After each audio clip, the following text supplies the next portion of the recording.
Everyone, I am Reid Johnson, president and founder of Lake Point Advisory Group, and we are super excited to welcome you to our online February Food for Thought. What you need to know about property and casualty insurance. Doesn't that sound fun? So as all of you know, Lake Point Advisory Group is a retirement planning and wealth management financial services firm. We host these food for thoughts on a monthly basis with various topics. Last month we had our investment committee on, but we try to interact with different topics that are going to affect your retirement, and certainly property and casualty is one. And I think you're going to learn some things today. I actually personally did a little bit of research and was kind of finding out some things that I thought could affect the families that I work with and the other advisors' families that they work with. And so we're super excited about this topic. I just want to remind you, we do have a large audience today, so I want to thank you guys for joining. While your cameras are off, your microphones are off, you are there, we know you're there. There is at the bottom a place for you to ask questions. I have a special guest today who's I'm gonna kind of interact, and we're both gonna answer some of the questions that you guys asked throughout this Food for Thought today. Today, we're glad to welcome Lindsay Collins from Claire Insurance Agency with us. Now, before we kind of bring Lindsay on, I want to kind of give you a little bit of a bio. Lindsay represents personal and commercial clients of all sizes, geographic areas, to the most reputable insurance carriers that are actually on the market. What I love about Lindsay is that she prides herself in total transparency to help the clients that she mitigates risk for. And Lindsay is always looking to find a more economical, efficient way to basically have insurance solutions. So what a fun topic, property casualty. Welcome to the show today, Lindsay. How are you? Thank you. Great. Just good. What an intro. Yeah. I made you look big, so you better do a good job today. So, goodness. Good. Well, so, I had some questions that were ready, but, it's been a crazy month here in Texas. I promise you I wasn't prepared. For those of you that are in Frisco and McKinney, Texas, we have clients and families in Salt Lake and Houston that are watching this too. But for those of you in Frisco and McKinney, you got hit with a hailstorm yesterday. And then for those of you in any of Texas, we had the snowmageddon. So, how crazy has it been for your industry right now? It is really bad out there. Insurance, everyone always complains about rates, and they're just going to keep going up because bad things keep happening, particularly in the Dallas area. It's worse than it's ever been. I mean, think about nationwide. We've had more catastrophic events happen in the last 3 years than we have in a really long time. You have fires, mudslides, hurricanes, hailstorms, tornadoes, freak snow events. It's just a crazy time.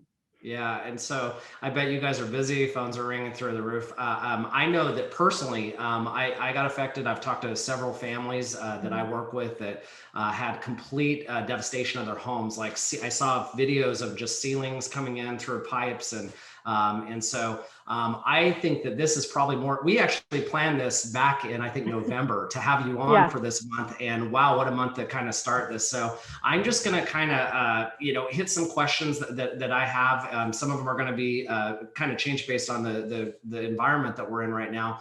But what would you say that the most frequently asked question is about property and casualty insurance, and maybe even as it's relevant today? Yeah. Number one is, why are my rates going up always? Why are my rates going up when I've not had a claim? And the answer to that is, unfortunately, the way the market is, there's just so much in the pool of money. And when the pool of money is gone due to unforeseen circumstances, like all of these crazy catastrophic losses, they have to put money back in that pool, whether we claimed or not. And so rates this year were set to go up 20%. Now I'm guessing renewals will come in more at 50%. So it stinks. It's the way it is. It's just the model of pooled insurance risk. That's how it works. So, I look at Lake Point Advisor Group and us being an independent firm, meaning that we don't have a board of directors saying you have to sell X, Y, Z product, right? It's like we go out and look at the entire market for different investment managers, different insurance solutions when it comes to investments or life insurance. I mean, we are not restricted at all. We have the whole entire gamut that we can go through. Do you think that that's important from a property and casualty side, that the broker or the agent that you work with has different options because these prices are going up? What are your thoughts on that? Absolutely. Now is the time that people need to be working with a broker. Not only do they compare different markets to see what's best for you, but in the event that you do potentially have a loss, if you're working with an agent that only sells their one product and you call them and say, hey, Joe, I'm thinking about calling in this claim. He represents the carrier. So he has to write down that as a note, as an incident. And it might not count against you, but it also might. And so it's good to have a third party middle person, especially in this time of potential claims, to shoot ideas off of. Independent brokers represent you to the market versus the other way around, like captives. So that's and just having a various amount of product to sell is clearly a benefit, but I believe in the middleman thing being more important.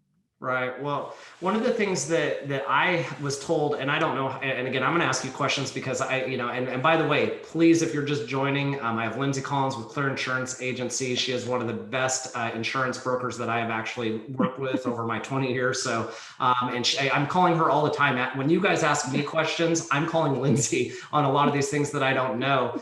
And one of the things that I've heard here recently is like, okay, hey, I had some water damage, right? And I've talked about the total losses, but then I've also, we had a hailstorm that was yesterday, right? And so, what is the risk of saying, you know what, I think I have hail damage, and then filing a claim versus maybe hiring or having a broker like you send a roofer out there before they file a claim to see if there's actual damage that might be less than a deductible? Is that a good idea? It's a great idea. Carriers don't necessarily like us doing that, but it's kind of the value add that brokers have. Because oftentimes especially with winds and hail right now, deductibles are kind of high. They're 1% to 2% of your total dwelling value generally. And so oftentimes the damage will be less than the deductible. And so it's a really good idea to make sure, even if you're with a captive agent, get a roofer out first. Make sure that it's something you're going to claim before you call that in. Or even on a plumber, right? Like as far as, if there's minimal damage, I've seen that a lot. Is there something that you would consider the most important thing that people need to know about property and casualty insurance? If there was like something that's really important that maybe most people don't consider, what would you kind of say that is? In my opinion, I think the most important piece of property casualty insurance is liability, and specifically an umbrella policy, because in the event, and when you're talking about protecting generational wealth, at this point, retirement, it's yours and your generations to follow. If you burn your house down, you know the cap of that value. For example, you have a $500,000 home, you're out 500 grand. If you rear end a busload of children, that loss can be your entire retirement. It can be everything you're worth and even future earnings. And so people, when they think of insurance, think, oh, I've got house and car insurance, but the liability aspect is so much more important. I don't even care if you have your house covered, but you have to have liability. Yeah, and one of the things that makes me think about is that when we're sitting down with families and we're talking to them about, most people think an investment advisor, what do? You basically take, investments, and then you get me a certain rate of return. And the families that work with us at Lake Point know that, I think it's much more than that. I mean, we need to basically look at, what is your tax situation? What does your Social Security income look like? Are there pensions? There's all these different things that go here. But one of the things, that they're the ticking bomb, the time bombs that are in there are things like taxes. But I like that you brought up the fact of umbrella policies, because I think that's probably one of the most inexpensive. Would you agree that it's one of the most inexpensive ways to mitigate risk that is unforeseen? And, what are your thoughts? Liability is incredibly cheap. For $1 million on average, it's probably a couple $100 a year. $1 million of protecting your investments and your future. It's crazy cheap. It is. Now is the time to buy it. Our society is increasingly litigious, and I think it's the most underrated insurance coverage there ever was. What are some of the most common things that you have seen in your career that an umbrella policy that's covered that maybe somebody watching this today wouldn't have expected that to happen? Well, I have a crazy story. There was a grandma who took her daughter to the park, and her daughter, the granddaughter was running on a sidewalk closer to another older woman, and the older woman fell and she broke her hip. And the ambulance came, and the whole ordeal took a really long time. The little girl went home, wrote her an "I'm so sorry" letter in crayon, brought it to the sweet old woman who was now being wheeled off in the ambulance. She saved it and used it as an admission of guilt in court. And they fortunately had an umbrella policy that paid out $1.5 million total. Wow. For her medical bills and for everything that she encountered during that. Yeah, so I have a lot of families. So to that same type of note, what that made me think about is I have a lot of families that I work with that have real estate, rental real estate. So I mean, I think there's two different things you got to think about covering. There's your primary residence, and if somebody comes and gets hurt on your property, right? Or if you have grandchildren over there and they bring a friend over, I mean, that's a liability, right? What Yeah. about on the rental side of things? How do those umbrellas? Because I do have several families we work with that have rentals. What are your thoughts on that? You have to have an umbrella if you have rental properties, period, because you could be renting your home to a friend or a family member, but when things go bad and someone gets hurt on your property, even if it isn't your fault, defense is needing to be covered. I mean, I would say 80% of all insurance payout is for defense costs, 20% is for actually damages. And so that just responds in order to protect you from someone even falsely accusing you of something. Right. So sticking with rentals really quick. Something that I learned from you here recently, because I was calling you about a client, was that there's different types of insurance. When I think about homeowners insurance, it's like, okay, if I have a home, I need a homeowners insurance policy. Are all homeowners insurance? I already know the answer to this, but I want you to kind of let them know. Can you kind of talk about the difference between homeowners policies that are out there and maybe some misconceptions on those different types? Yeah, so there are any type of coverage. You see the commercials now, they're trying to say, buy the coverage you need, not what you don't. And yeah, they run the gamut. There are a million different types of homeowners policies because there are a million different things you can cover and not. In regards to rental properties, those are a little more similar in the event that slow leak water damage is not going to be covered on any rental property because you're not there to monitor it. Tenants are really bad at taking care of things. So just know that if you have a rental property and there's a slow leak in the wall, it's probably not covered. But on traditional homeowners policies, the really, really cheap ones cut out that coverage as well. And so we all know how water losses can be really, really expensive, especially now. And those slow leaks, like a drip in your ceiling that slowly accumulates out of a cracked pipe.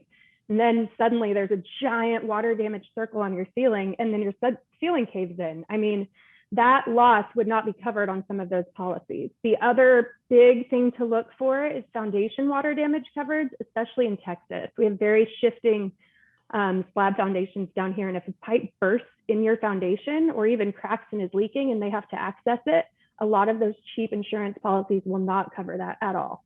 Okay, so you brought up two things, and I want to slow down and kind of address both of those because you kind of got my attention here really quick. So the first thing that you said is that some water damage on some policies is not covered. How can somebody watching this today, because I know firsthand after this last week that I've had families that have found out, hey, this wasn't covered. So if maybe they were lucky and they didn't have any issue on this one, but the next time this happens, how can somebody know if they have that type of water coverage or not? I would ask your agent, and if they're a captive agent and they don't know the answer or can't provide you an answer that you're happy with, call any broker. I mean, I'm happy to look at things for people, but brokers in general know what to look for because they understand the difference in forms that captives might just know the one product they sell. That's what I would do.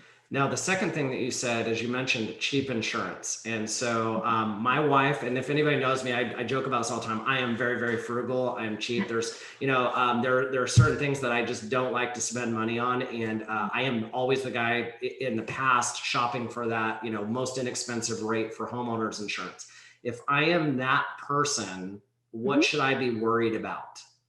So just making sure that whenever you are shopping your insurance, and I'm all about low rates too. I want to have the best coverage I can that's still affordable. And so you find someone that can compare the policies line by line, look through the water damages. And if you're comfortable carrying the risk of, I don't need foundation coverage, I can just pay for that, then know that and use it when you're making your decision. As long as you know what your cheap insurance covers, then it's kind of on you. But I want you to understand the differences. What do you think? What do you think the things that, when we, and I don't want to use cheap insurance, it's less coverage, right? Because insurance companies are going to cover you for X, right? And so the lower the price of that insurance, they're going to cover less. So when people go out and they try to get the lowest rate, what do you think the things that they're stripping out of the policy that might be covered or should be, in your opinion, should be covered? Yeah, I see this a lot because you do get what you pay for in insurance. And if something is dramatically different than another policy, generally they're around the same price. You can save a couple $100 here or there. If something's dramatically different, you know for a fact that they're cutting things out. It's the same formula that every carrier uses. And so the things that get cut out are that foundation water damage, sewer backup, which happens way more than people would think, slow water leaks. Even some of them will cut out the sudden water leaks like we saw this week with the pipes bursting, but it's all those water damage coverages, and water claims are the most common claims we have, and they can get up to hundreds of thousands of dollars in damage really, really quickly. Yeah, I had a personal friend that lives. So our home office, for those of you that don't know, is in Rockwall, and I have there's a little division that's called Chandler's Landing, and they just paid their house off and got a pool in there, and the pipes froze, so they went to his mother's house, and when they came back, I mean, all the ceilings had completely collapsed in. It looked like it was snowing in there because of the insulation that was just everywhere. So total damage. So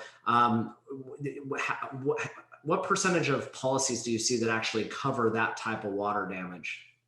So sudden and accidental water damage, I would say most of them do. So fortunately, these pipes bursting, that's normal. That's covered by 90%, or at least of what I experience and deal with. Obviously, different demographics have different coverages, but in this area, my clients generally have that. It's the freezing pipe that created a tiny crack in it that we're going to notice in the next couple of months as it slowly is dripping and creating damage. That's what's generally cut out. Okay. So, one of the things I called you before, and talking about this, and I think I wanted to share with everybody, one of the most important things that I knew is that, when we have homeowners insurance, I think most of us think that the possessions that are inside of the home are all covered. And I think knowing some of the, being in Texas and a lot of people actually own different types of, guns and ammunition and things of those nature. I was really surprised to see the limited coverage that was covered, for that. Another surprise to me was that, most homeowners insurance policies, if you carry cash at home, I think you said $200 is, is that correct? It depends on the carrier. Yeah, absolutely. Yeah. But there are sublimits for all of those items. So are those expensive when you want to, so there's certain things that you want to cover. How expensive does that get when you want to start covering jewelry or electronics or, things that maybe are not in a traditional home? Honestly, it just depends. I mean, the rate for jewelry is generally $1 per 100 or 1,000. My brain's it's escaping me right now, but it's not any effort for an agent to go and run those numbers. What I would have them look at scheduling is guns, artwork, jewelry, even wine collections, post stamp collections, comic book collection, anything that means something to you. I would have your agent quote what that coverage would look like and then make that decision, because it totally depends on the carrier. Great. Good advice. So for those of you that have just joined, I have Lindsay Collins with Clear Insurance Agency, and we're going to answer some of the questions. I have a few more that I wanted to go through, but we have had a couple that have popped in here. So we had Jim in Plano. His question was, what was the best way to shop carriers and policies? And then the second part of that question is, are smartphone apps legitimate and a better way than, dealing with that? Yeah, I am not one to give the smartphone app quoting services a lot of credit right now as they are. That might change in the future, but today, when you're going through an app, they're not asking you every single question you could think about. Or when I'm looking at someone's policies, someone will answer a question and I'll know where to go from there. As a human to human, it's easier to understand someone's risk as opposed to working with a computer. The best way to shop carriers and policies, I would just contact a broker, honestly. If you want to have a captive market quote it for fun, call a guy at State Farm or Farmers or Allstate, but brokers have access to hundreds of markets, and it's a really good way to have them tell you what maybe even the top 3 competitors are to your business. Yeah, I think I can really relate to that, because 20 years ago, when I first started in this industry, the financial services industry, I worked for a captive agency. And for people who've worked with me, they kind of know my story. It was like, I felt like I was watching my child with those round balls that had the little shapes that the star and the square, and my son trying to get that square shape in that round hole, and it just didn't fit right. And Right. so, that's what it felt like being with a captive agency is I had this one solution. There was no way I was going to make this fit, but having all of the different shapes, as kind of the analogy, I think is in some cases can be great. I think relationships are another important part of this, finding somebody that really does get to know you, that's not just trying to, probably sell you a certain rate. I think that's probably important as well. What's the best way to shop carriers and policies? I mean, using a broker, is that kind of your thoughts? Absolutely, because we will tell you what the market is looking like. And if you work with one that's trustworthy and honorable, they will gladly tell you that you're in a great place whenever they come back with their proposal. I turn away all sorts of business saying, your policy actually makes a lot of sense for where you're at today. Call me when it doesn't. And I'm happy to do it again. Any of us, I hope, would be willing to do that as well. So if I were going to explain to my 8-year-old son, Kelton, hey, Kelton, here's the difference between a broker and a captive, agent. What is that differentiation? So, you've brought up, and great companies, by the way, State Farm, Allstate, Farmers. So what is that difference though, between working with someone that's a captive like that, and a broker? So captives only sell their one product and they represent the carrier to you. Brokers sell a multitude of products and represent you to the carriers. And so it's just talking to a middleman that has your best interests at heart, and your agent probably does as well, but at the end of the day, they're employed by the carrier, and it's really good to have that third party.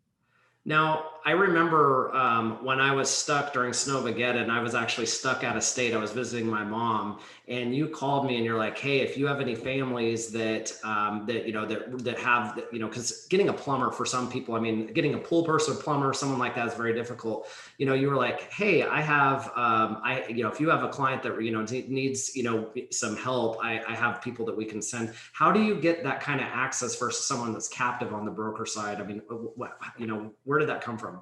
I think that brokers are just very relationship driven in regards to, like you said, that's how we work with our clients. We're a trusted advisor. We're not a salesperson. And so our job is to provide a service outside of just selling an insurance product. And I have networks of tons of plumbers and roofers and water restoration companies that know the type of business I do, and we refer back and forth. We don't get paid by them or anything like that, but it speaks volumes whenever I have a client who's literally drowning in water. Their home is full of 6 inches, and plumbers are saying, oh, I got you on the calendar for April, and it's February. So just being able to call my friends in the space and bump up people in the line, it's incredible. So the people that don't have a broker are probably not like hearing that, but that would probably be an advantage for doing that. That's great. And captives can do that as well, but it depends on the relationships. I just had never heard that before, and when you called me, I was totally shocked. So I wanted to know a little bit more about that. The next question we had was from Barbara and Rowlett. She said that she has kids in college. Should she get coverage for their dorm rooms or apartments if they're doing that? Yes, absolutely. It's renter's coverage at that point. And like I've preached a million times, the liability aspect is what's so important. Imagine your precious daughter is new to cooking and burns her apartment down and 8 others. That liability insurance will respond against that apartment complex trying to come after you as a parent. You're worried about their possessions, but whenever it's kids in college, it's definitely the liability aspect. And that's a simple little renter's policy. Great. So here's a tough one.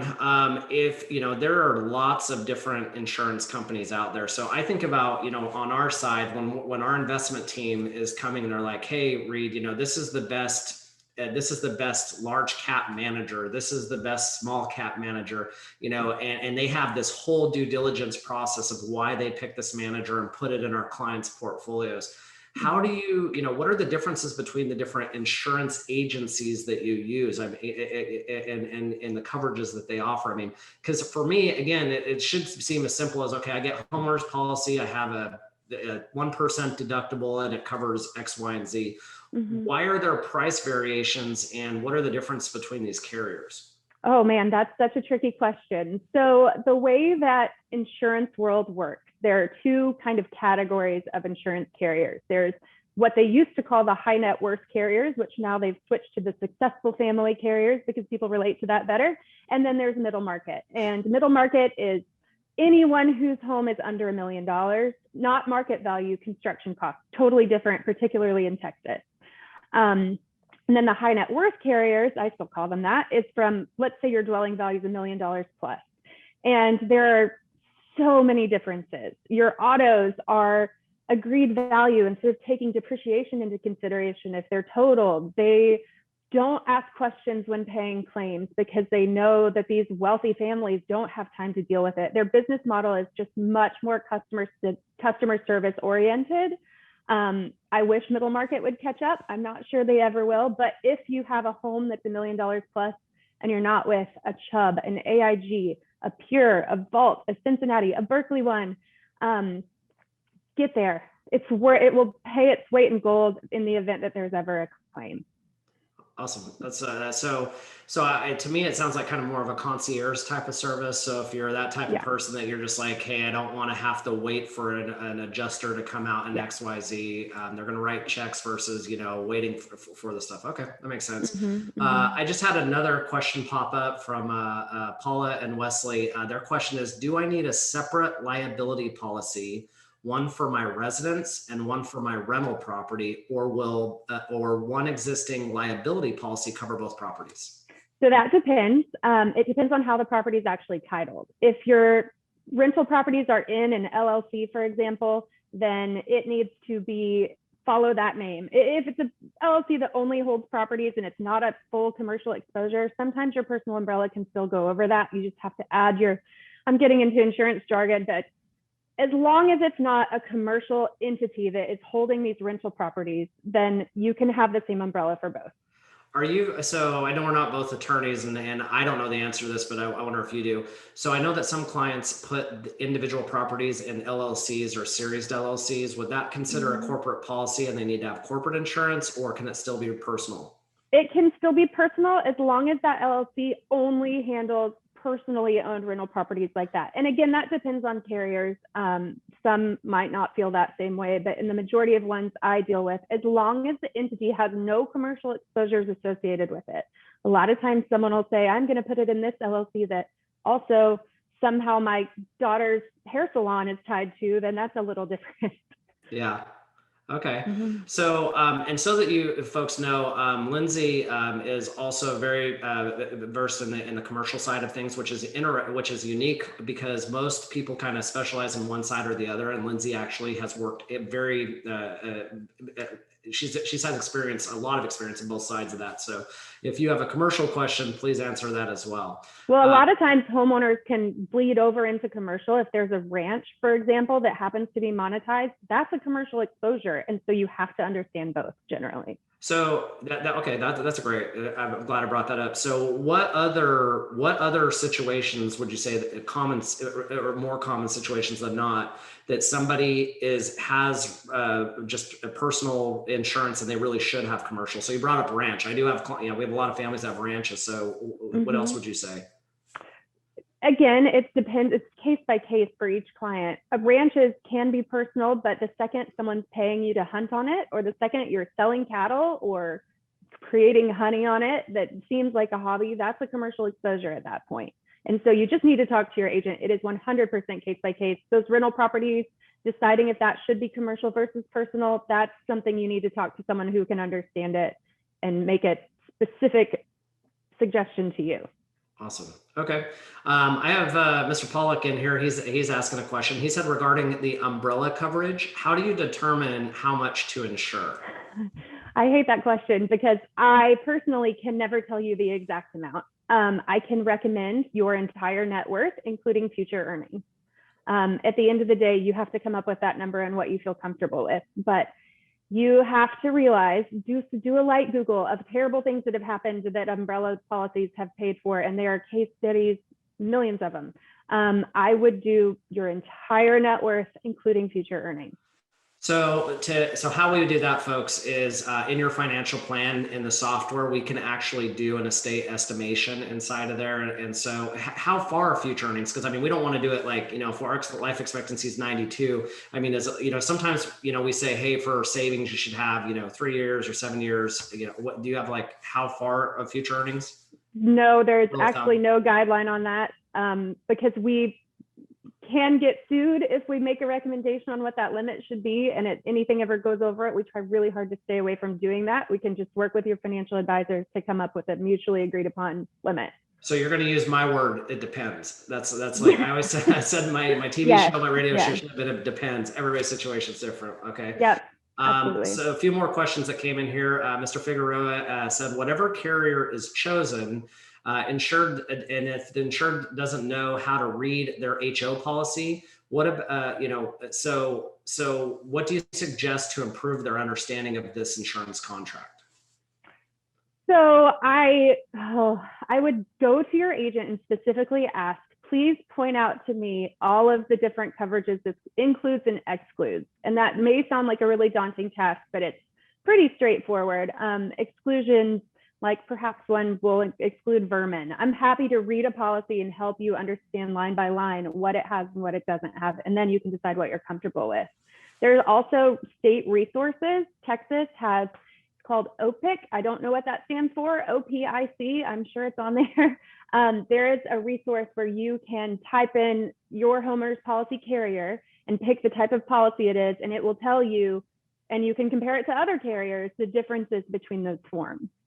And Mr. Figueroa, I'll add one more thing to that. I think, Lindsay is committed to, anybody that, is on here today, she'll be more than happy to go through your coverages with you. There's no cost or obligation for doing a free review of that stuff. But the big thing that I will tell you that I think is important is you certainly want to sit down with somebody and say, hey, because any time in the past, it almost makes me sick after our conversation we had last week about some of my personal coverages, but that we were talking about. But when I look back at the past, I was just like, I just want a homeowner's insurance policy, and I just want this price. And a lot of times the banks, the mortgage companies, whoever basically sets this up with you, they're not doing a full, what I'll call a fact-finding mission to basically find out what's there. And the experience that I had with Lindsay, and I've known Lindsay for a long time. We've done certain things, but after this last week, I was like, it made me start thinking about, I've never told Lindsay about this and this, you know what I mean? And I was like, oh my goodness, we need to know that. So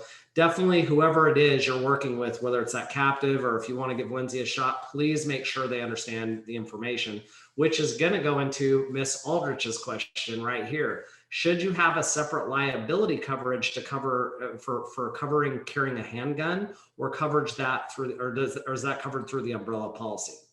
That would generally be covered in your umbrella policy, not shooting someone, but I actually need to defer to someone else on. That's more of a criminal situation, and it would depend on policy verbiage. No, I think what she's asking to make sure that there's clarification, like if you're carrying a handgun and an accident happens, you know what I mean? Yes. Yeah. Then you're fine with your standard umbrella coverage. Absolutely. Okay. Sorry, that's kind of a... I don't think Miss Aldrich just talking. anything, but no, I think she was just wondering. Covered on that one. Yeah. Okay, got it. Yeah, and then to the shooting side of things, I went through a concealed handgun class, and they basically said there is a separate type of insurance that you can do for that, where they call that. I think that's outside the scope of what Lindsay does on her side. So Miss Aldrich, so that's hopefully that answers your question. Sorry. Well, a couple of other things that I wanted, we had a bunch of people that jumped on here, and I don't want to beat the dead horse about this weather, but I do want to ask a couple of, questions about this. What is your biggest advice for the people that are impacted by this storm? And maybe it's not this one. We have tornadoes and I think about the clients that are in Salt Lake, earthquakes, and the clients that are in Houston and the flooding. What is your biggest advice for those people that are impacted? What's the first thing that you do when there's some sort of disaster that happens like that? Stop the bleeding any way you can. I've gotten so many calls this week from people saying, Lindsay, the pipe is bursting. Well, if me trying to stop the thing from exploding all over my living room more, will that impact it potentially being covered? The answer is always no. Do whatever you can to protect what you have. Board up your windows if your windows are missing. Go turn off the water. Try to tape up a pipe. Do whatever you can, and you will never be in trouble for that. What I recommend is documenting that all along the way. Number one, make sure you're safe. Don't put yourself in harm's way if that is involved in that process, but do whatever you can to stop the bleeding. Call the local authorities if you're in an emergency situation. But in regards to your insurance, you can either call your agent or if it's after hours or a weird time, on your policy itself is a claims line, and they have 24-hour-a-day adjusters who can help answer your questions.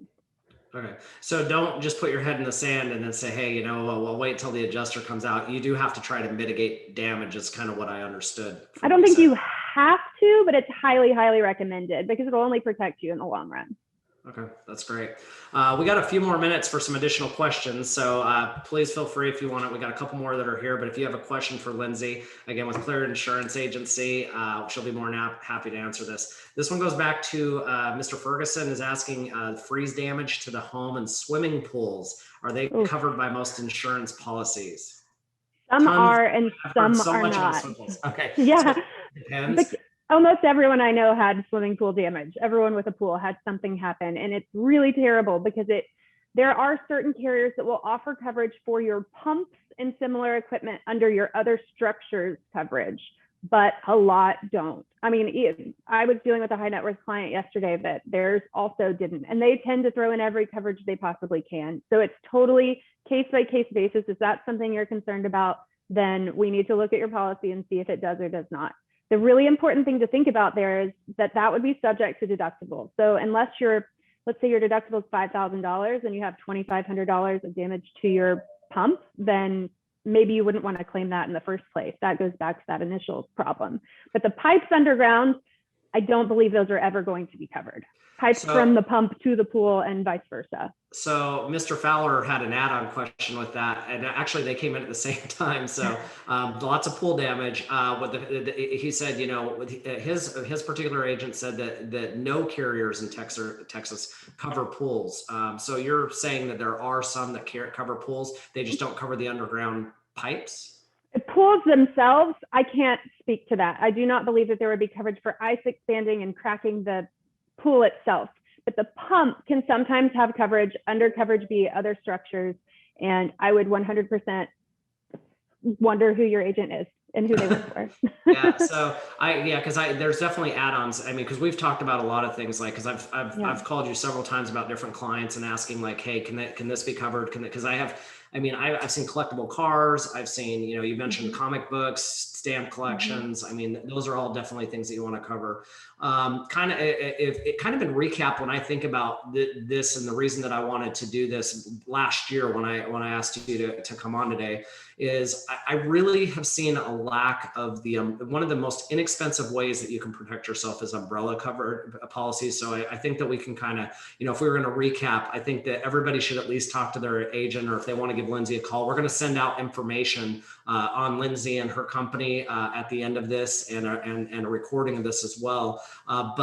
But I think that umbrella policies, and I think from a financial advisor standpoint, I mean, I know for sure my recommendation would be always have an umbrella coverage because it's one of the most inexpensive ways that you can cover yourself. The second thing that I definitely want to recap on this, and I've learned a lot from you, is make sure you have adequate coverage, right? I think that, that there are a lot of things that I think people think are covered, and we're going to hear a lot about this in the news after this big storm, but those things aren't covered. A last thing that I wanted to bring up, and I've thought about this a lot, is we've had significant increases in property values. If I think about our Utah families, I mean, those prices, I mean, they've almost doubled over the last 5 years in a lot of areas that are there. Here in DFW and Houston, I mean, there's been significant home raises. Do all homeowners policies adjust and increase to cover that increase in value, or is there a risk there? Unfortunately, no, not all automatically will increase coverage. Some will, some will not.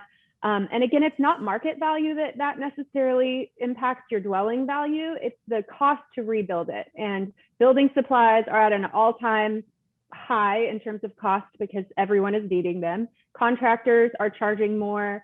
The cost of construction is significantly higher than it was 5 years ago. And so that's what's figured into that number. And you should definitely look at it every couple of years. Just think about it. Ask your agent, hey, do you feel good about what my dwelling value is at today? Do we need to adjust that? I mean, they should probably be proactive about it, but there's no harm in asking. Yeah, I didn't even think about that because, this last year with COVID going on, I cannot tell you how many folks with not traveling and their vacation plans changing have updated their homes, right? And so that's increased the value. I've heard about, I mean, I know from an investment standpoint, I mean, lumber is through the roof right now, right? As far as that. So maybe it might be time to see if you have, I mean, would you recommend that folks go make sure they have the adequate coverage or they have a proper inflation, I guess, factor that's growing with their home value? Regardless of the inflation factor, I would revisit the dwelling value as often as you switch carriers, honestly. All agents have access to replacement cost estimators that are pretty accurate in regards to what you're working with and what the cost to replace your property would be based on its finish out levels and whatnot. And we have no problem running those. Okay, so and unless anybody else has any other questions, I'm gonna end with this last question, and I think it's an important one because I have a lot of families and myself. I am a creature of habit. I don't like making change. Like once I am comfortable with something, I typically, I kind of stay there. You've brought up a couple of times changing carriers. What is the pro or the con about that? Understanding that people, they feel comfortable with something. Is there an advantage or disadvantage with staying with somebody for a long time?